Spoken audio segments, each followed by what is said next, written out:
No dia 9 de fevereiro de 2017, na sede da Força Tarefa do Ministério Público Federal, compareceu o senhor Frederico Barbosa, acompanhado dos advogados Dr. Guilherme San Juan Araújo e Luísa Ferreira, dispondo-se a revelar fatos envolvendo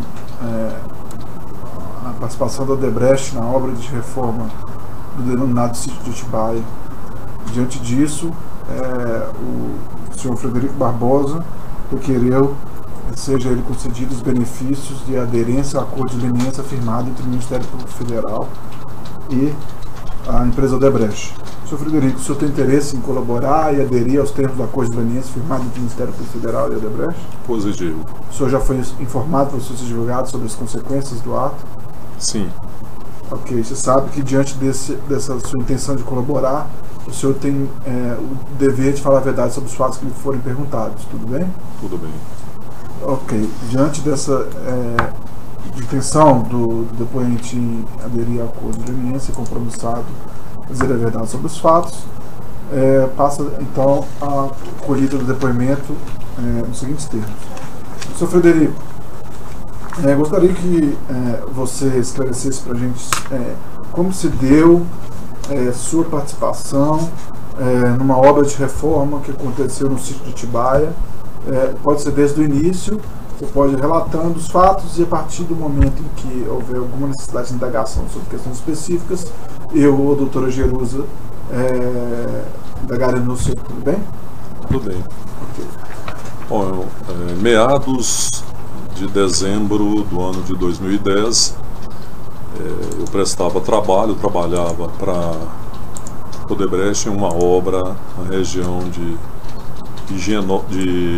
Heliópolis, bairro de São Paulo, limite com São Caetano, e era uma obra que ainda teria uma duração de 1 ano. Eu estava lá alocado nessa construção quando eu fui convocado pelo meu superior, o diretor de contratos M. Costa, para atender a um pedido dele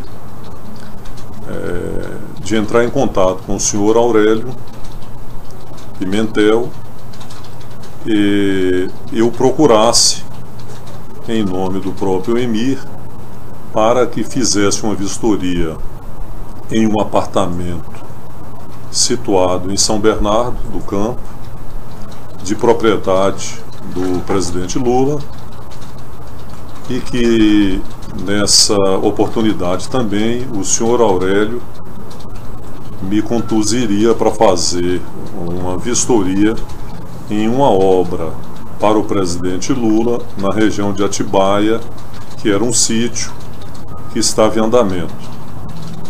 Procedendo dessa forma, eu me retirei da sala e fiz esse contato com o senhor Aurélio quase imediatamente, e nós marcamos que seria conveniente em São Caetano, no centro de São Caetano, um encontro para que ele me explicasse o que estava ocorrendo. E eu me apresentei como um funcionário ligado ao Emir Costa, e assim ocorreu. Nós nos encontramos em São Caetano no dia seguinte, praticamente, um encontro que eu conversei rapidamente com ele, e ele me pediu que eu o acompanhasse até São Bernardo do Campo para fazer uma verificação em um apartamento. Chegando lá, nós adentramos um imóvel e ele me levou até a laje superior desse apartamento, onde realmente apresentava anomalias de vazamento, de impermeabilização, tinha problemas na laje. Eu fiz uma verificação rápida e fiz a minha colaboração para que eles procedessem uma quebra necessária e fizesse um teste de estanqueidade para ver onde estava acontecendo aquele vazamento, e que o ideal é que procurassem uma empresa específica de impermeabilização que tivesse condições de detectar aquele problema onde estava ocorrendo e fizesse a própria correção. Foi uma coisa muito rápida. Ao sair do imóvel, descendo do elevador, logo na saída, ele anunciou que a gente deveria fazer uma vistoria em uma outra obra que estava ocorrendo em Atibaia e que eu o acompanhasse. Essa obra era para o presidente Lula, como disse o meu superior, mas nesse momento eu apenas segui a sua orientação e fui até o sítio verificar o que estava ocorrendo. Chegando ao local, a porta foi aberta, o portão, pelo caseiro, nós entramos no imóvel, percorremos o imóvel, ele me pediu para que eu o acompanhasse e mostrou a situação que estava. Existiam 3 blocos em construção, com apenas a fundação executada, a parte metálica, que era a estrutura já toda soldada, mas notavelmente paralisados, né? Não tinha funcionários trabalhando naquela ocasião, e apresentou também a necessidade de fazer alargamentos em um lago que existia no local, um campo de futebol, uma guarita, e corrigir um problema de vazamento numa piscina existente em frente à casa principal. Eu, em função daquilo, ele também disse que o prazo era de 15 dias, que era para concluir em dezembro a necessidade para fazer essa obra. Eu respondi dizendo que tinha conhecimento de empresas que poderiam socorrê-lo, né, que eu ia retornar a minha base de trabalho e conversar com o meu superior, e que daria a resposta para ele. Ao retornar ao meu trabalho, eu procurei o meu superior, que é o Emi Costa, e relatei que eu estive no apartamento do presidente Lula e dei uma sugestão para a correção do problema, da anomalia que existia lá, e que depois eu fui nesse sítio e que a solicitação do Aurélio era de uma empresa para fazer obras e dar continuidade àquela obra com uma certa emergência, que precisaria ser concluída em pouco tempo, no máximo 1 mês de obra para terminar. No encontro com o Emi Costa, surgiu a ideia de indicar uma empresa do Carlos Rodrigues, que era uma empresa que já havia prestado serviço para o Emir e também para mim, posteriormente, em Campinas e na própria obra que a gente estava, mas ele não estava ainda presente, já tinha concluído a participação dele lá. Consegui o telefone do Carlos, que tinha no banco de dados da obra. Como que é o nome? Carlos? Carlos Rodrigues Prado. Fiz o contato com o Carlos, ele imediatamente, prontamente se prontificou ir até o lugar comigo para verificar a obra, mas já falava de um pouco de dificuldade pelo momento, que era final de ano. Fomos ao local com o Aurélio presente, encontramos com o Aurélio lá na obra, no sítio. Carlos verificou na presença do Aurélio e logo ele já afirmou que não teria condições para fazer aquela obra naquele período tão restrito, né, com os funcionários que ele dispunha naquela ocasião. Ele deveria ter menos da metade do que era necessário para fazer, avaliado lá na hora, em torno de 30 pessoas para executar essa obra. Em função disso, o Aurélio conversou com ele, eu também presente, mas depois eles conversaram. O próprio Carlos solicitou para mim se eu poderia dar um apoio técnico para concluir, ou se a própria empresa Odebrecht poderia fazer esse apoio para ele, que era a única solução que ele teria para conduzir aquela obra. E eu respondi de uma forma não positiva, dizendo que eu precisaria de retornar ao meu trabalho, comentar o fato com o meu superior de forma que eu não poderia tomar uma decisão em colocar funcionários da empresa ou auxiliá-lo naquela obra, né? Então, isso foi muito rápido, todo esse procedimento aí. Ao chegar na obra, eu procurei o EMIR e relatei que o Carlos poderia fazer, mas não integralmente, e que ele precisava de um apoio da Odebrecht, um apoio nosso, de logística, para que ele conseguisse avançar e fazer a obra mais parcialmente. Aí o EMIR me questionou como estava a nossa obra, o andamento da obra da estação de produção de água industrial em Heliópolis, e que estágio que estava, se haveria condições da gente destacar uma equipe para fazer essa obra, porque essa obra realmente ela tinha uma certa urgência e uma certa importância para ser executada. Eu afirmei para ele que a obra estava em condições boas. A nossa obra estava com um cronograma dentro do previsto, era um final de ano, haveria um recesso onde alguns funcionários sairiam de férias, haveria uma redução de produção naquele período, e ele dizendo também que se não prejudicaria, que se poderia desviar essa equipe para lá, eu afirmei positivamente que sim.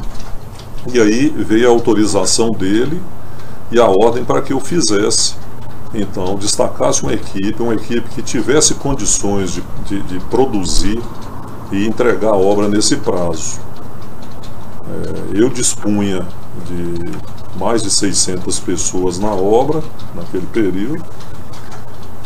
Eu elenquei uma equipe básica, com um engenheiro novo, com um administrativo, um auxiliar e um encarregado, e mais umas 15 pessoas que tinham condições, tinham aptidão para fazer essa obra. E assim foi feita uma mobilização para suprir ao Carlos. Voltei lá no sítio, conversei com o Carlos lá, com o Aurélio também, e que a gente ia fazer dessa forma. Então a obra acabou se desenhando assim, a Odebrecht entrando com parte do recurso e o Carlos com a outra parte, para que se conseguisse executar a obra. Nessa ocasião o EMIR me falou que todo o recurso necessário na obra para os pagamentos seriam originários dele, que ele estaria com recurso para fazer os pagamentos necessários na obra e que eu fizesse as informações, levasse as informações das necessidades que tivesse para que a obra acontecesse e tivesse os pagamentos que ocorressem lá durante a execução da obra. A mobilização foi muito rápida, o nosso pessoal foi para o local, o auxiliar administrativo viu todas as condições do local, o Carlos mobilizou em paralelo e a obra começou imediatamente, com em torno de 30 pessoas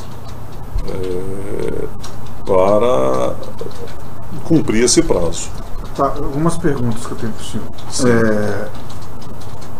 O EMIR, a Odebrecht assinou o contrato para fazer essa obra?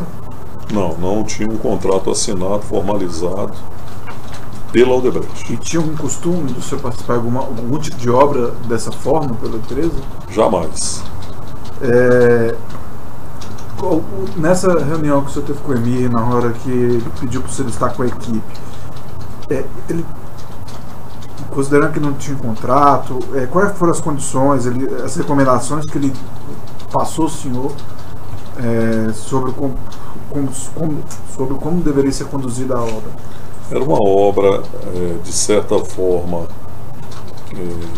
que não poderia aparecer, os funcionários não poderiam estar caracterizados como da Odebrecht, ela não poderia ser vista como obra da Odebrecht, até em virtude de não ter um contrato, não ter formalizado o contrato com quem quer que seja.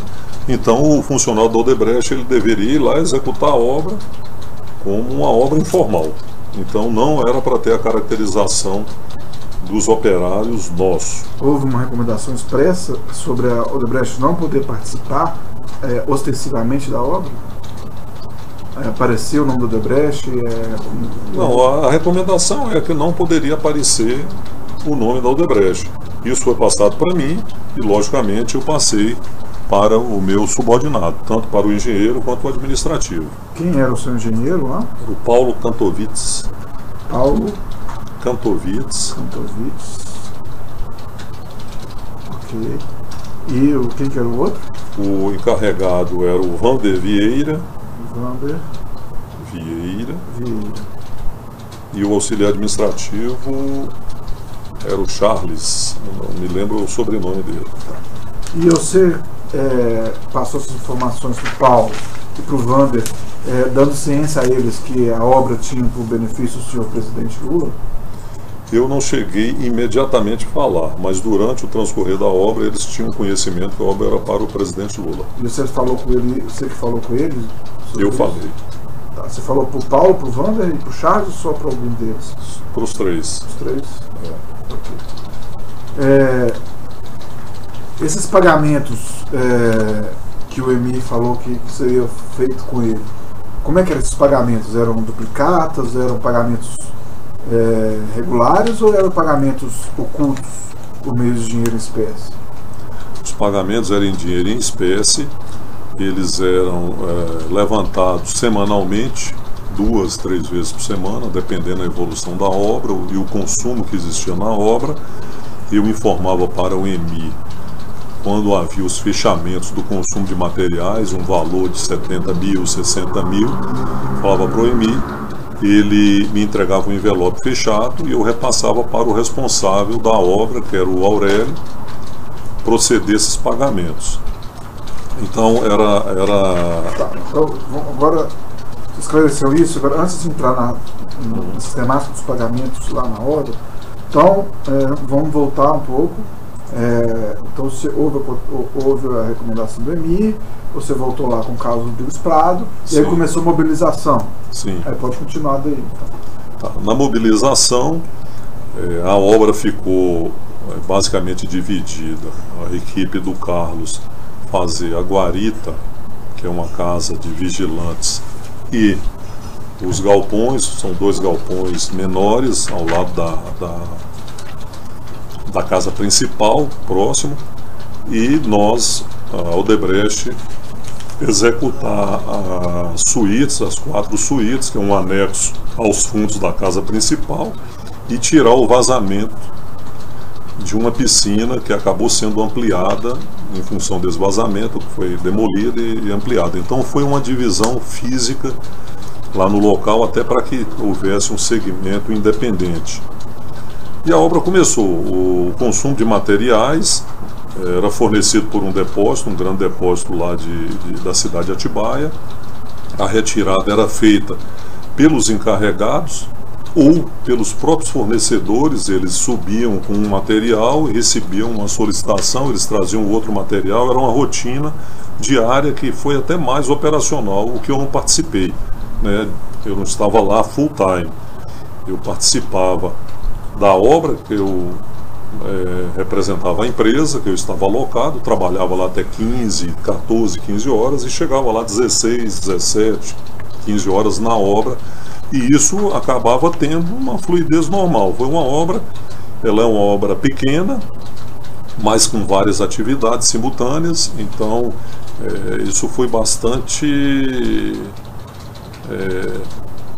produtivo. Nós não tivemos grandes problemas de fornecimento até o final da obra. O senhor lembra desse depósito que o senhor falou aí, o nome dele?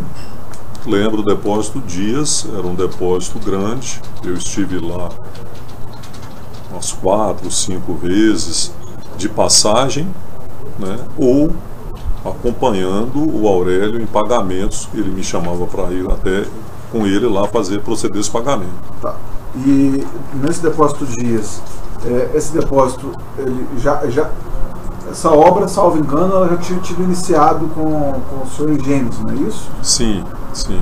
Quando eu cheguei, essa obra, como eu disse, ela já estava com a fundação e a estrutura metálica pronta. Faltava a laje de piso, o fechamento de alvenaria, a cobertura, forro e a parte de instalações. A laje de piso já estava comprada. Tudo indica que pelo quem começou a obra, que foi o arquiteto Higenes. Tá. E ele já tinha identificado, tudo indica também, o depósito como fornecedor principal, que estava próximo da obra e tinha estrutura para isso. E aí, quando o senhor entrou, o depósito continuou sendo o fornecedor principal? Continuou sendo o principal fornecedor, salvo um ou outro material que eles não possuíam. E os pedidos, vocês abriram uma conta nova para pedidos da Odebrecht ou continuaram utilizando a conta aberta pelos Higenes anteriormente? Não teve orientação de abrir uma conta. Eu acho que naturalmente essa própria conta deu seguimento para fornecer à obra os materiais. Que eu saiba, ninguém nosso foi lá e fez uma abertura de uma nova conta ou em nome da empresa, da Odebrecht.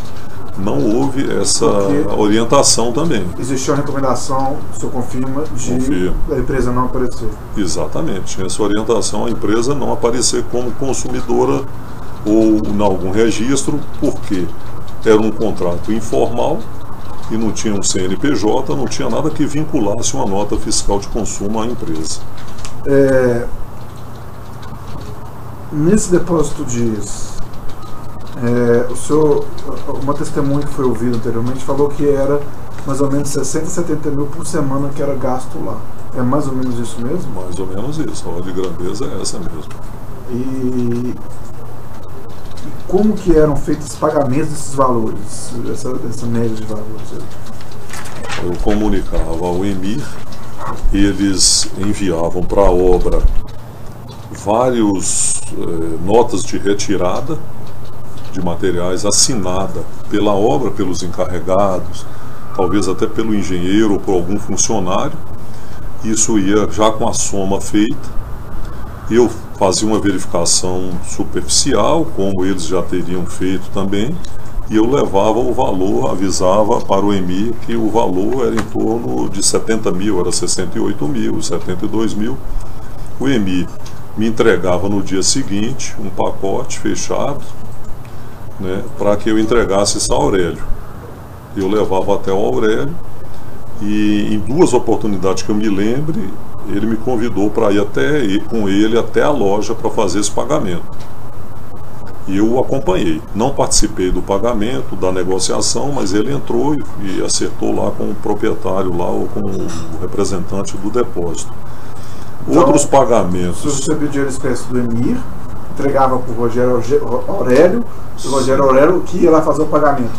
Não era o senhor como representante da empresa, era ele que ia fazer. Não, eu não pagava. Esse pagamento, eu entregava para ele um envelope fechado, lacrado, que o EMIR me entregava, e eu deixava de posse do Aurélio, e ele fazia esse pagamento no veículo dele. Eu ia no próprio veículo. E você sabe rememorar mais ou menos quantas vezes você entregou um envelope fechado para o senhor Rogério Aurélio? Eu estimo que em 4 vezes, que foram as 4 semanas que eu estive atuante lá. Ok. Era a frequência de pagamento para a Casa de Materiais. E o Carlos Rodrigues do Prado, como é? Quem pagava ele? Como é que era essa questão do Carlos Rodrigues do Prado?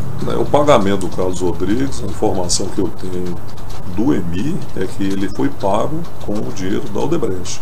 Agora, eu não participei dessa transação, desse pagamento de contrato, se houve. Eu não tive essa ligação direta com o Carlos para essa remuneração. Eu fiz remunerações na obra de algumas horas, alguns prêmios para os funcionários de forma igual. Tanto os funcionários dele quanto o nosso, quando tinha um prêmio por cumprimento de alguma meta, por não ter tido um acidente, por ter tido uma performance. Eu fiz alguns pagamentos aí que o EMIR também me fornecia esses valores. Então, o Carlos do Prado, me corrija se eu estiver errado, ele era remunerado pela Odebrecht, mas os pagamentos eram feitos via Rogério Aurélio, é isso? Poderia ser. Eu não afirmo porque eu não participei. Assim, do valor que eu entreguei para ele, eu não conferi, não sei o montante que foi entregue para ele. Tudo bem. Você conferiu os valores do envelope? Era lacrado. Esse era fechado. Os que eram entregues a mim para pagar os prestadores de serviço, que eram quem executou o telhado, quem fez a pintura, parte da pintura, quem fez parte do piso, um pouco de piso, a parte hidráulica e elétrica, que são específicos, são autônomos, essas pessoas, essas empresas ou autônomos que foram prestar esse tipo de serviço lá, eu negociava com eles, porque eles vistoriavam a obra, avaliavam quanto ia custar, me passavam o valor, eu negociava, e à medida que eles iam executando, eu ia pedindo ao EMI e fazia esse pagamento também em espécie, dentro da evolução da obra e na capacidade dele de execução. Então, esse trabalho aí, eu fui o responsável nesses pagamentos. Ok.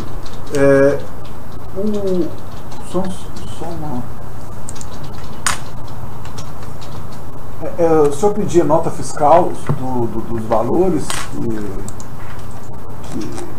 que o senhor pedia? Não, dos autônomos eu não pedia. Tinha um recibo, só para constar. Tinha o nome do Odebrecht? Não, não tinha. E você poderia pedir nota fiscal no nome do Odebrecht? Não poderia. Por quê?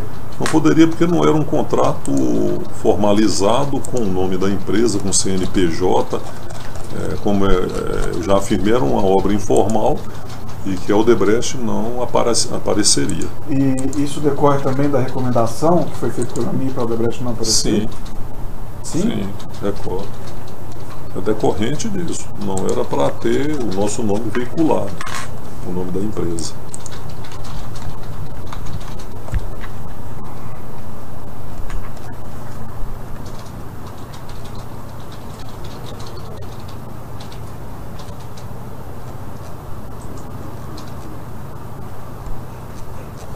Os valores do seu caso desde o Prado, possivelmente eles podem ter sido incluídos no envelope lacrado do EMI, o valor que seria destinado a ele? Eu não posso afirmar isso, ou se existia uma outra modalidade, né? Isso eu não posso afirmar, porque da forma que eu pegava e entregava para ele, eu via que ele descia fazer o pagamento e às vezes ele retornava com algum valor, né, que eu também usava na obra, fruto talvez da própria negociação dele lá no pagamento dos materiais. Ele devolvia o senhor Rogério Alberto? Devolveu, alguma vez ele devolveu, 2 mil, 3 mil, talvez de uma negociação ou de um desconto que ele obteve lá no pagamento de materiais. Isso ocorreu. Tá?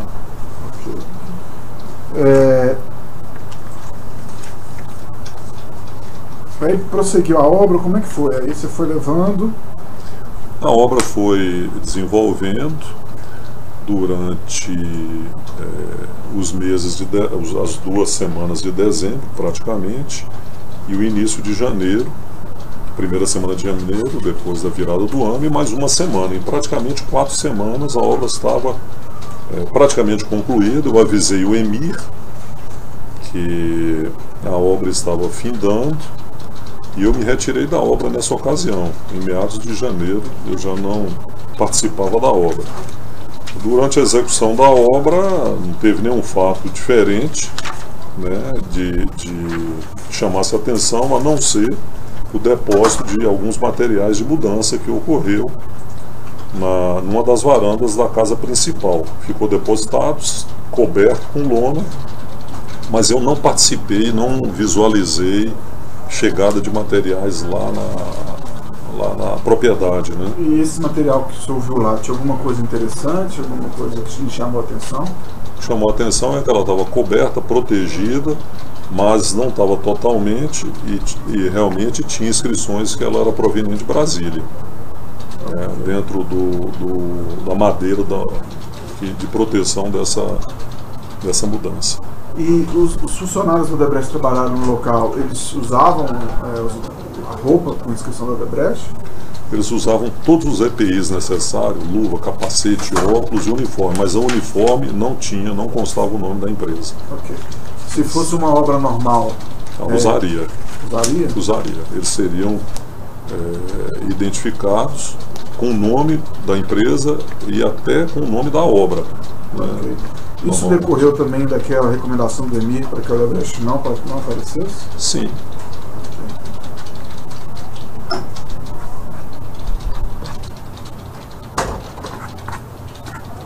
Doutor Jeruso.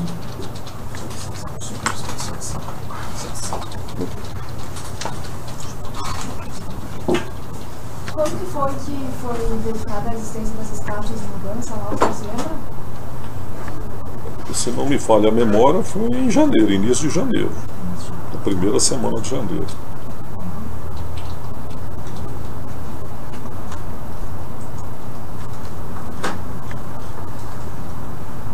O seu Gênesis Neto, ele continuou lá depois com vocês, ajudando de alguma forma?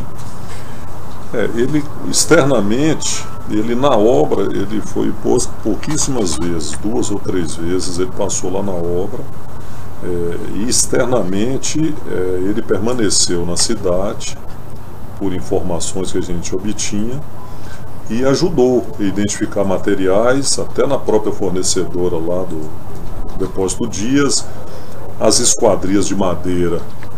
Me parece que ele já tinha identificado o fornecedor, e ele permaneceu por lá, não atuante na obra em si. Okay. No momento, no tempo que você esteve lá, você chegou a presenciar ou ver uma pessoa chamada Fernando Bittar no local? Ou João Suassuna? Não, ninguém esteve lá, não compareceu ninguém, além desses do Aurélio, do Caseiro, e fornecedores, motoristas que entravam lá para fazer entregas lá de materiais de consumo da obra. Ok. Uma outra pergunta, senhor Frederico. Em algum momento você teve que comprar coisas que não foram Depósito Dias e que o senhor mesmo adquiriu? Eu comprei um material de luminárias, porque lá não tinha, na região não tinha. Comprei algumas luminárias, se não me engano, em Santo André ou São Caetano, eu não identifico a loja hoje, e comprei aquelas bases de banheiro com armário e espelho, uma bancada em São Paulo para os 4 banheiros da suíte, que também não tinha lá. Então esses 4 banheiros eu comprei na região de São Paulo. E como é que foi feito esses pagamentos? Foram feitos esses pagamentos? Eu não recordo se eu comprei em cartão ou em cheque. E a empresa me ressarciu. Eu vou tentar levantar, resgatar, mas eu que comprei. E você comprou em nome da empresa ou no seu nome? Meu nome. E foi ressarcido esses valores? Foi ressarcido. Todas as despesas minhas foram ressarcidas. Tem um veículo, eu comecei com um veículo da empresa, também utilizando o veículo da empresa. Como a obra trabalha em pool, esse veículo da empresa que eu utilizei no início, eu tive que abrir mão e alugar um veículo para uso lá, e eu também aluguei um veículo e a empresa me ressarciu. Esse estava em meu nome também. Ok. Se puder trazer essas documentações depois, seria interessante. Esse eu acho que é até mais fácil, esse do veículo. Eu vou tentar. Ok. Doutora Luísa, alguma pergunta? Não. Doutor Guilherme? Não, senhor, doutor. Doutor Jerusa? Não. Doutor Júlio? Não. Senhor Frederico, então é isso. O seu depoimento vai se encerrar aqui, eu vou encerrar a gravação. E qualquer situação envolvendo o levantamento desses documentos que o senhor encontrar, o senhor já passa aos seus advogados que eles nos entregam, tudo bem? Eu vou procurar localizá-los. Ok, então eu vou encerrar a gravação. Tá? Ok, obrigado.